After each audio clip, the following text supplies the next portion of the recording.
ओम नमः शिवाय। शिवजी सदा सहाय। ओम नमः शिवाय। गुरुजी सदा सहाय। शिव पूजन की विधि। उपमन्यु कहते हैं, यदुनंदन विशुद्धि के लिए मूल मंत्र से गंध चंदन मिश्रित जल के द्वारा पूजा स्थान का प्रोक्षण करना चाहिए। इसके बाद वहां फूल बिखेरें। अस्त्र मंत्र फट का उच्चारण करके विघ्नों को भगाएं। फिर कवच मंत्र हुम से पूजा स्थान को और से अवगुढ़ करें। अस्त्र मंत्र का संपूर्ण दिशाओं में न्यास करके पूजा भूमि की कल्पना करें। वहां सब और कुछ बिछा दें और प्रोक्षण आदि के द्वारा उस भूमिका पर लक्षण करें। पूजा संबंधी समस्त पात्रों का शोधन करके द्रव्य शुद्धि करें। प्रोक्षणीय पात्र, अर्धे पात्र, पाद्य पात्र और अचमनीय पात्र, इन चारों का प्रक्षालन, प्रोक्षण और वीक्षण करके इनमें शुभ जल डालें और जितने मिल सके उन सभी पवित्र द्रव्यों को इनमें डालें। पंचरत्न, चांदी, सोना, गंध, पुष्प, अक्षत आदि तथा फल, पल्लव और कुश, ये सब अन्य प्रकार के पुण्य द्रव्य हैं। स्नान और पीने के जल में विशेष रूप से सुगंध आदि एवं शीतल मनोज्ञ पुष्प आदि छोड़ें। पाठ पत्र में खस और चंदन छोड़ना चाहिए। आचनी मान्य पात्र में विशेषता जायफल, कंकोल, कपूर, सहीजन और तमालका चूर्ण करके डालना चाहिए। इलायची सभी पात्रों में डालने की वस्तु है। कपूर, चंदन, कुशा भाग्र, अक्षत, जौ, धान, तिल, घी, सरसों फूल और भस्म, इन सबको अर्धे पात्र में छोड़ना चाहिए। कुछ फूल, जौ, धान, सहीजन, तमाल और भस्म, इन सब का प्रोक्षणी पात्र में प्रक्षेपण करना चाहिए। सर्वत्र मंत्र न्यास करके कवच मंत्र से प्रत्येक पात्र को बाहर से आवेष्टित करें। तत्पश्चात अस्त्र मंत्र से उसकी रक्षा करके धनु मुद्रा दिखाएं। पूजा के सभी द्रव्यों का प्रोक्षणी पात्र के जल से मूल मंत्र के द्वारा प्रोक्षण करके विधिवत शोधन करें। श्रेष्ठ साधक को चाहिए कि अधिक पात्रों के नाम मिलने पर सब कर्मों में एक पात्र प्रोक्षणी पात्र को ही संपादित करके रखे और उसी के जल से ही सामान्य अर्घ्य आदि दे। तत्पश्चात मंडप के दक्षिण द्वारा भाग में भक्ष्य, भोज्य आदि के क्रम से विधि पूर्वक विनायक देव की पूजा करके अंतःपुर के स्वामी साक्षात नंदी की भली भांति पूजा करें। उनकी अंग कांति स्वर्णमय भय पर्वत के समान है। समस्त आभूषण उसकी शोभा बढ़ाते हैं। मस्तक पर बाल चंद्र का मुकुट सुशोभित होता है। उनकी मूर्ति सौम्य है। वह 3 नेत्र और 4 भुजाओं से युक्त हैं। उनके हाथ में चमचमाता हुआ त्रिशूल, दूसरे भाग में मृगी, तीसरे में टंक और चौथे में तीखा बेत है। उनके मुख की कांति चंद्रमंडल के समान उज्जवल है। मुख मानर के समान सदृश्य है। द्वार के उत्तर पार्श्व में उनकी पत्नी सुयशा है, जो मृद गुणों की कन्या है। वह उत्तम व्रत का पालन करने वाली है। पार्वती जी के चरणों का श्रृंगार करने में लगी रहती है। उनका पूजन करके परमेश्वर शिव के भवन के भीतर प्रवेश करें और उन द्रव्यों से शिवलिंग का पूजन करके निर्माल्य को वहां से हटा ले। तदंतर फूल धोकर शिवलिंग के मस्तक पर उसकी शुद्धि के लिए रखें। फिर हाथ में फूल लें, यथाशक्ति मंत्र का जाप करें। इससे मंत्र की शुद्धि होती है। ईशान कोण में चंडी की आराधना करके उन्हें पूर्वोक्त निर्माल्य अर्पित करें। तत्पश्चात इष्ट देव के लिए आसन की कल्पना करें। क्रमशः आधार आदि का ध्यान करें। कल्याणमयी आधार शक्ति भूतल पर विराजमान है और उनकी अंग कांति श्याम है। इस प्रकार उनके स्वरूप का चिंतन करें। उनके ऊपर फन उठाए सर्वकार अनंत बैठे हैं, जिनकी अंग कांति उज्जवल है। वे 5 फनों से युक्त हैं और आकाश को चाटते हुए से जान पड़ते हैं। अंत के ऊपर भद्रासन है, जिसके चारों पायों में सिंह की आकृति बनी हुई है। वे चारों पाए क्रमशः धर्म, ज्ञान, वैराग्य और ऐश्वर्य स्वरूप हैं। धर्म नाम देने वाला आग्नेय कोण में है, उसका रंग सफेद है। ज्ञान नामक पाया नेत्रण कोण में है और उसका रंग लाल है। वैराग्य वायव्य कोणों में है और उसका रंग पीला है तथा ऐश्वर्य ईशान कोण में है और उसका वर्ण श्याम है। अधर्म आदि उस आसन आदि के पूर्वादि भागों में क्रमशः स्थित हैं, अर्थात अधर्म पूर्व में अज्ञान, दक्षिण में अवैराग्य, पश्चिम में अनैश्वर्य, उत्तर में है। इनके अंग राजा वर्त माणी के समान है। ऐसी भावना करनी चाहिए। इस भद्रासन को सबसे आच्छादित करने वाला श्वेत निर्मल पादमे आसन है। अणिमा आदि 8 ऐश्वर्य गुण ही उस कमल के 8 दल हैं। वामदेव आदि रुद्र अपनी वामा आदि शक्तियों के साथ उस कमल के केसर हैं। वे मनोमणि आदि अनंत शक्तियां ही बीज हैं। अपूर्व वैराग्य कर्णिका है। शिव स्वरूप ज्ञान नाल है। शिव धर्म कंद है। कर्णिका के ऊपर 3 मंडल, चंद्रमंडल, सूर्य मंडल और अग्नि मंडल है। उन मंडलों के ऊपर आत्म तत्व, विद्या तत्व तथा शिव तत्व रूप है। त्रिविध आसन है। इन सब आसनों के ऊपर विचित्र बेचैनों से आच्छादित एक सुखद दिव्य आसन की कल्पना करें, जो शुद्ध विद्या से अत्यंत प्रकाशमान हो। आसन के अनंतर आवाहन, स्थापन, संधिरोधन, निरीक्षण एवं नमस्कार करें। इन सबकी पृथक पृथक मुद्राएं बांधकर दिखाएं। तदनंतर पाद, आचमन, अर्घ्य, स्थानीय वस्त्र, यज्ञोपवीत, गंध, पुष्प, धूप, दीप, नैवेद्य, तांबूपल देकर शिवा और शिव को शयन कराएं, अथवा उपयुक्त रूप से आसन और मूर्ति की कल्पना करके मूल मंत्र एवं अन्य ईशान आदि ब्रह्मा मंत्रों के द्वारा सकलीकरण की क्रिया करके देवी पार्वती सहित परम कारण शिव का आवाहन करें। भगवान शिव की आगन कांति शुद्ध स्फटिक के समान उज्जवल है।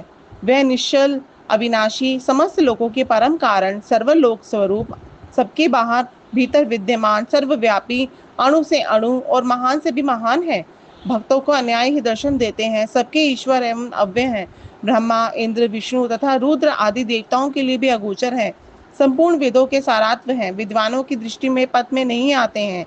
आदि, मध्य और अंत से रहित हैं। भव रोगों से ग्रस्त प्राणियों के लिए औषधि रूप है।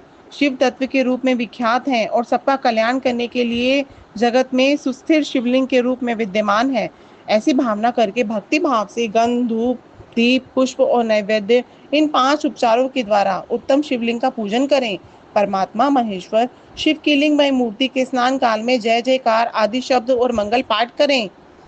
पंचगव्य, घी, धूप, दही, मधु और शर्करा के साथ फल मूल के सारत्व, तिल, सरसों, सूत के उपटन से, जौ आदि के उत्तम बीजों से, उड़द आदि के चूर्णों से तथा आटा आदि से आलेपन करके गर्म जल से शिवलिंग को नहलाएं। लेप और गंध के निवारण के लिए बिल पत्र आदि से रगड़ें। फिर जल से नहलाकर चक्रवर्ती सम्राट के लिए उपयोगी उपचारों से अर्थात सुगंधित तेल, फूलेल आदि के द्वारा सेवा करें। सुगंध युक्त आंवला और हल्दी भी क्रमशः अर्पित करें।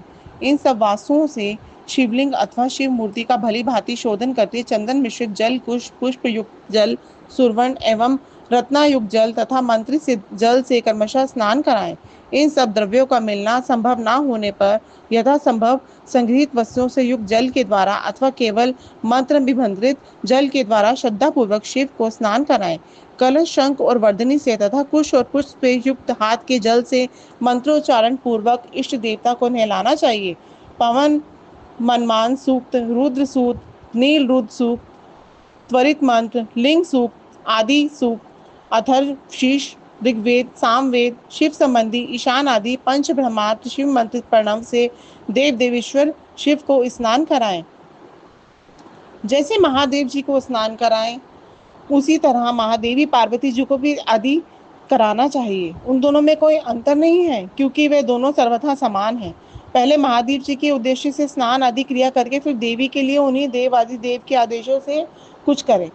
अर्धनारीश्वर की पूजा करनी हो तो उसमें पूर्वापर का विचार नहीं है, अतः उसमें महादेव और महादेव की साथ साथ पूजा होती रहती है।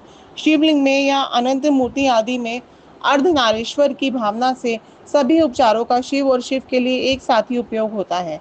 पवित्र सुगंधित जल से शिवलिंग का अभिषेक करके उसमें वस्त्र से पोंछें, फिर नूतन वस्त्र एवं यज्ञोपवीत चढ़ावें।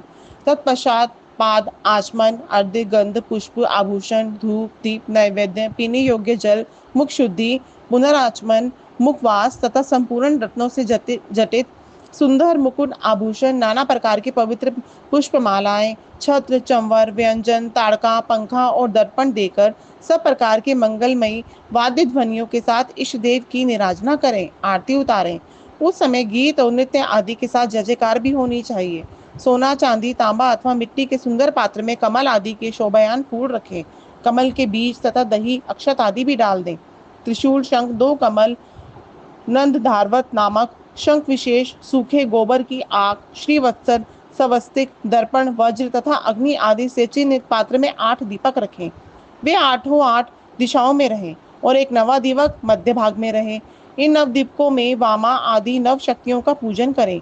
फिर कवच मंत्र से आच्छादन और अस्त्र मंत्र के द्वारा सब ओर से संरक्षण करके धेनु मुद्रा दिखाकर दोनों हाथ से पात्र को ऊपर उठाएं। अथवा पात्र में क्रमशः 5 दीप रखें। 4 को चारों कोनों में, एक को एक बीच में स्थापित करें। तत्पश्चात उस पात्र को उठाकर शिवलिंग या शिव मूर्ति आदि के ऊपर क्रमशः 3 बार प्रदक्षिण क्रम से घुमाएं और मूल मंत्र का उच्चारण करता रहें। तदनंतर मस्तक पर अर्धे और सुगंधित भस्म चढ़ाएं। फिर पुष्पांजलि देकर उपहार निवेदन करें। इसके बाद जल देकर आचमन कराएं। फिर सुगंधित द्रव्यों से युक्त 5 ताम्रमूल भेंट करें। तत्पश्चात प्रोक्षणीय पदार्थों का पोषण करके नृत्य और गीत का आयोजन करें। लिंग या मूर्ति आदि में शिव तथा पार्वती का चिंतन करते हुए यथाशक्ति शिव मंत्र का जप करें।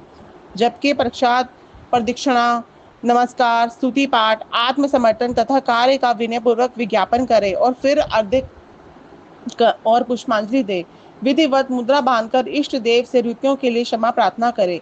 तत्पश्चात मूर्ति सहित देवता का विसर्जन करके अपने हृदय में उसका चिंतन करे। पाठ से लेकर मुख्य वार्षण पूजन करना चाहिए अथवा अर्घ्य आदि से पूजन आरंभ करना चाहिए, या अधिक संकट की स्थिति में प्रेम पूर्वक केवल फूल मात्र चढ़ा देना चाहिए। प्रेम पूर्वक फूल मात्र चढ़ा देने से परम धर्म का संपादन हो जाता है। जब तक प्राण रहे शिव का पूजन किए बिना भोजन न करें। शिव पूजा की विशेष विधि तथा शिव भक्ति की महिमा। उपमन्यु कहते हैं, यदुनंदन, दीपदान के बाद और नैवेद्य निवेदन से पहले आवरण पूजा करनी चाहिए अथवा आरती का समय पर आने पर आवरण पूजन करें। वहां शिव या शिवा के मध्य में के प्रथम आवरण में ईशान से लेकर सदोजन पर्याप्त हद से लेकर अस्त परंता का पूजन करें।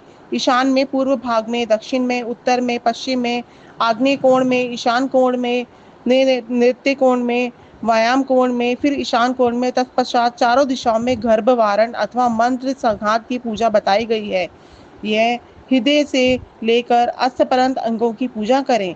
इनमें ब्रह्मा भाग में पूर्व दिशा में, इंद्र का दक्षिण दिशा में, यम का पश्चिम दिशा में, वरुण का उत्तर दिशा में, कुबेर का ईशान कोण में, ईशान का अग्नि कोण में, अग्नि का नृत्य कोण में, नृत्य का व्यायाम कोण में, वायु का नृत्य और पश्चिम के बीच में अनंत या विष्णु का तथा ईशान और पूर्व के बीच में ब्रह्मा का पूजन करें।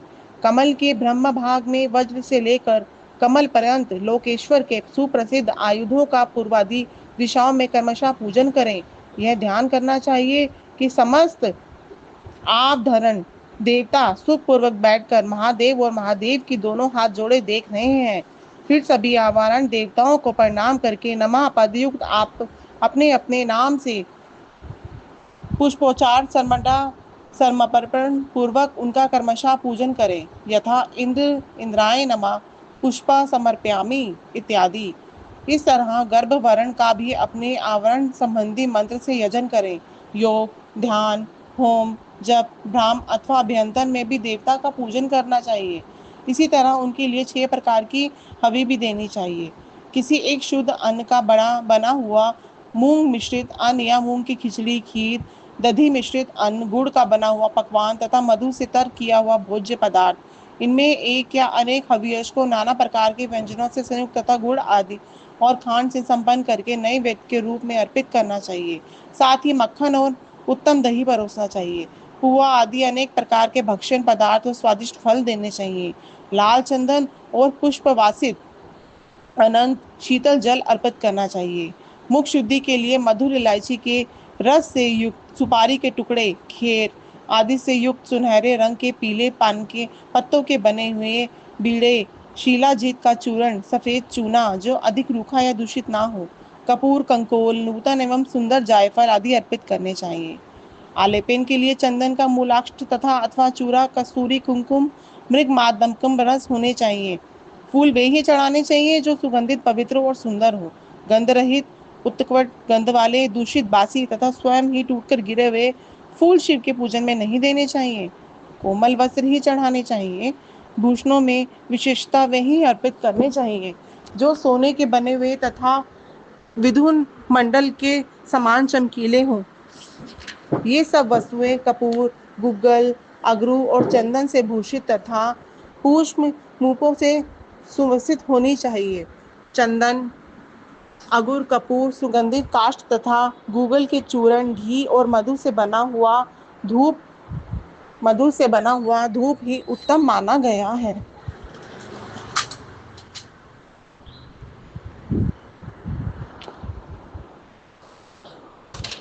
कपिल गाय के अत्यंत सुगंधित घी से प्रतिदिन जलाए गए कपूर युक्त दीप श्रेष्ठ माने गए हैं।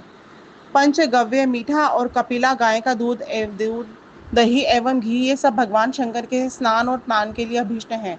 हाथी दांत के बने हुए भद्रासन जो सुवर्ण एवं रत्नों से जटित हैं, शिव के लिए श्रेष्ठ बताए गए हैं। उन्हीं आस्तों पर विचित्र बिछावन, कोमल गद्दे और तकिए होने चाहिए। इनकी सिवा और भी बहुत सी छोटी छोटी सुंदर एवं सुखद शय्याएं होनी चाहिए। समुद्र गामिनी नदी एवं नदी से लाया गया तथा कपड़े से छानकर छाला हुआ शीतल जल भगवान शंकर के स्नान और पान के लिए श्रेष्ठ कहा गया है। चंद्रमा के समान उज्जवल छत्र जो मोतियों की लड़ियों से सुशोभित नवरत्न जटित दिव्य एवं सुवर्ण में दंड से मनोहर हो, भगवान शिव की सेवा में अर्पित करने योग्य है।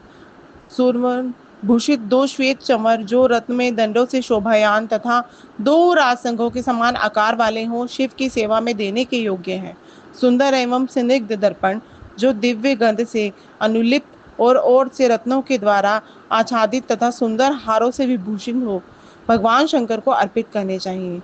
उनके पूजन में हंस, कुंद एवं चंद्रमा के समान उज्जवल तथा गंभीर ध्वनि करने वाले शंख का उपयोग करना चाहिए, जिसके मुख और शीर्ष भागों में रत्न एवं स्वर्ण जड़े गए हों। शंख के सिवा नाना प्रकार की ध्वनि करने वाले सुंदर काहल वाद्य विशेष जो स्वर्ण निर्मित तथा मोतियों से अलंकृत हो बजाने चाहिए। इसके द्वारा भेरी, मृदंग, मुरुज, तिमिश और पटय आदि बाजे भी जो समुद्र की गर्जना के समान ध्वनि करने वाले हों, यत्न पूर्वक जुटाकर रखने चाहिए। पूजा के सभी पात्र और भांड भी स्वर्ण के ही बनवाएं। परमात्मा महेश्वर शिव का मंदिर राजमहल के समान बनवाना चाहिए, जो शिला शास्त्र में बताए हुए लक्षणों से युक्त हो। वह ऊंची चहरादवारी से घिरा हो, उसका गोपुर इतना ऊंचा हो कि पर्वताकार दिखाई दे। वह अनेक प्रकार के रत्नों से आच्छादित हो, उसके दरवाजे के फाटक सोने के बने हुए हों। उस मंदिर में मंडप में तपाए हुए सोने तथा रत्नों के सैकड़ों खंभे लगे हों। चंदों में मोतियों की लड़ियां लगी हों। दरवाजे के फाटकों में मूंगे जड़े गए हों। मंदिर का शिखर सोने के बने हुए दिव्य कलशकार मुक्तों से अलंकृत एवं अस्त्र राज त्रिशूल से चिन्हित हो। न्यायोपर्जित द्रव्यों से भक्ति पूर्वक महादेव की पूजन करना चाहिए। यदि कोई अन्य पर्जित द्रव्य से भक्ति पूर्वक शिव की पूजा करता है तो उसे कोई भी पाप नहीं लगता, क्योंकि भगवान भाव के वशीभूत है। न्यायोपर्जित धन से आदि से व्यक्ति से कोई बिना भक्ति के पूजन करता है तो उसको उसका फल नहीं मिलता, क्योंकि पूजा की सफलता में ही भक्ति का कारण है। भक्ति से अपने वैभव के अनुसार भगवान शिव के उद्देश्य से जो कुछ किया जाए, वह थोड़ा हो या बहुत करने वाला धनी हो या दरिद्र, दोनों का समान फल है। जिसके पास बहुत थोड़ा धन है, वह मानव भी भक्ति भाव से प्रेरित होकर भगवान शंकर का पूजन कर सकता है, किंतु महान वैभवशाली भी यदि भक्तिहीन है तो उसे शिव का पूजन नहीं करना चाहिए। शिव के प्रति भक्तिहीन पुरुष यदि अपना सर्वस्व भी डाल दे तो उससे वह शिव आराधना के फल का भागी नहीं होता, क्योंकि आराधना में भक्ति का कारण ही शिव प्रति भक्ति को छोड़कर कोई अनंत उग्र तपस्याओं और संपूर्ण महायज्ञों से दिव्य शिवधाम में नहीं जा सकता। अतः श्री कृष्ण भक्ति का महत्व है। यदि गुहा से भी गुहातर बात की है, इसमें कोई संदेह नहीं है। पाप के महासागर को पार करने के लिए भगवान शिव की भक्ति नौका के समान है। इसलिए जो भक्ति भाव से युक्त है उसे रजोगुण तमसोगुण क्या हानि हो सकती है। श्री कृष्ण अत्यंत अधम मूर्ख अथवा पतित मनुष्य भी यदि भगवान शिव की शरण में चला जाए तो वह समस्त देवताओं एवं असुरों के लिए पूजनीय हो जाता है। अतः सर्वथा प्रयत्न करके भक्ति भाव से ही शिव की पूजा करें, क्योंकि अभक्तों को कभी भी फल नहीं मिलता।